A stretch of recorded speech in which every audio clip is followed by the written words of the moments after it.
जय माता दी भक्तगणों, ओम नमो नारायण।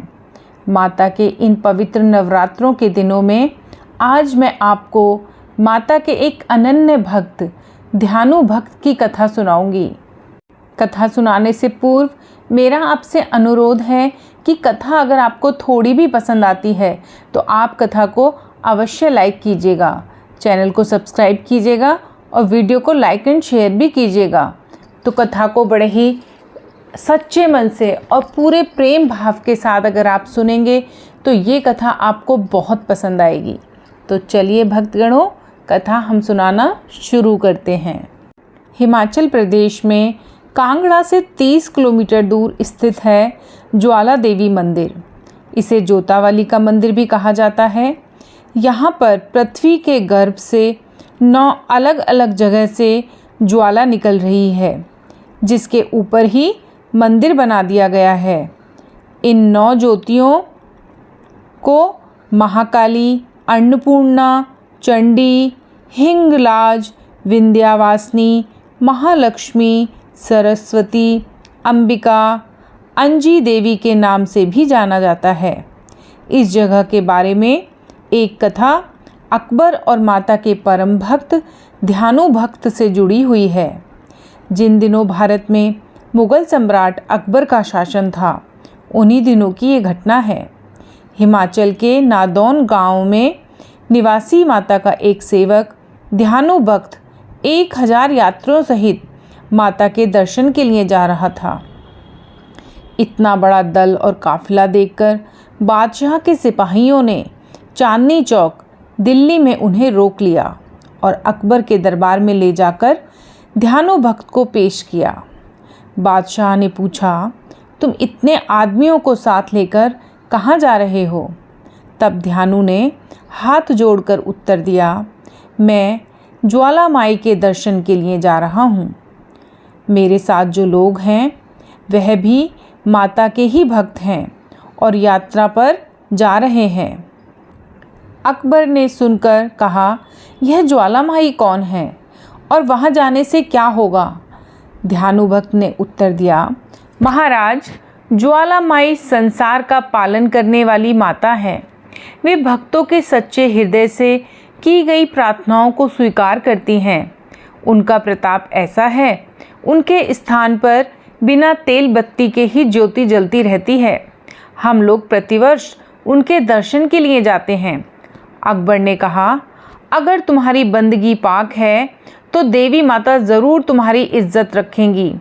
अगर वह तुम जैसे भक्तों का ख्याल ना रखे तो फिर तुम्हारी इबादत का क्या फ़ायदा?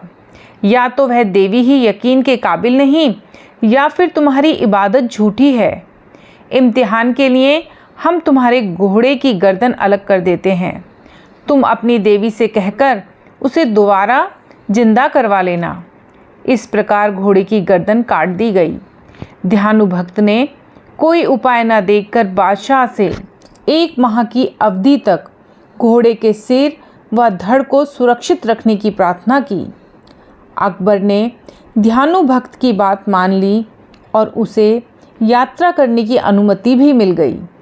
बादशाह से विदा होकर ध्यानु भक्त अपने साथियों सहित माता के दर्शन के लिए जा पहुंचा और माता के दरबार में उपस्थित हुआ।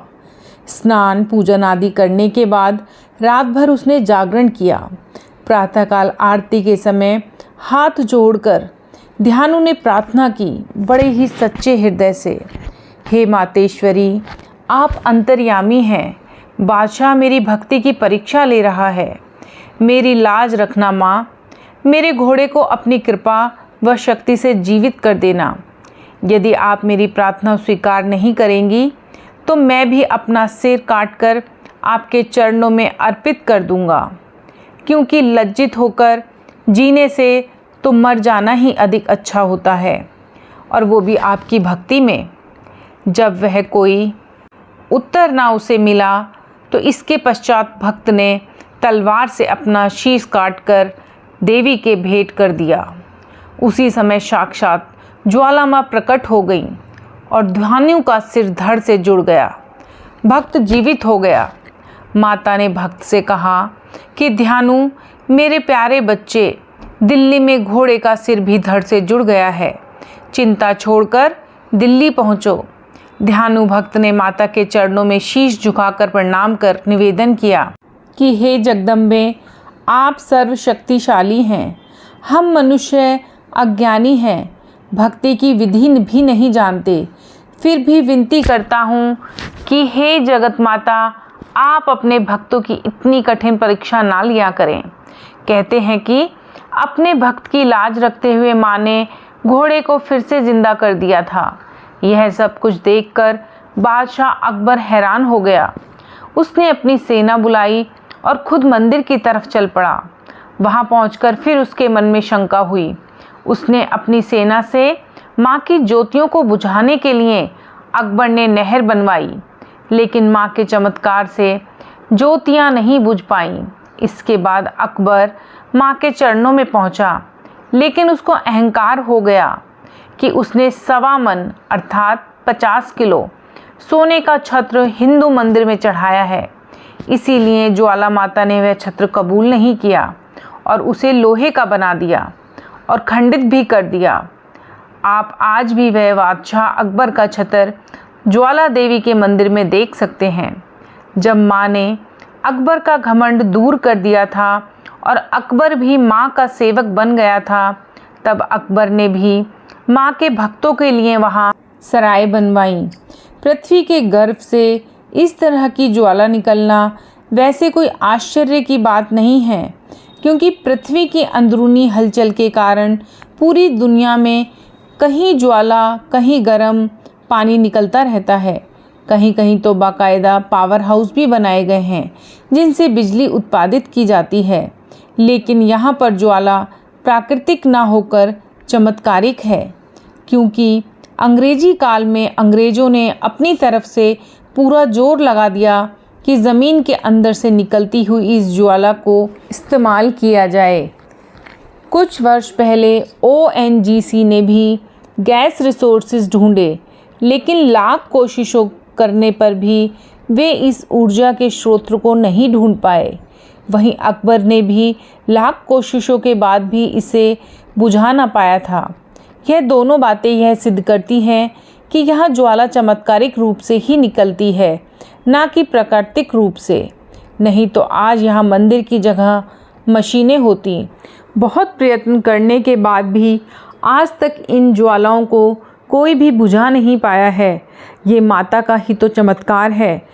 तो ये थी कथा माता के परम भक्त ध्यानु भक्त की कथा और ज्वाला माँ की कथा। तो दोस्तों, प्रेम से बोलिए जय माता दी। ओम नमो नारायण।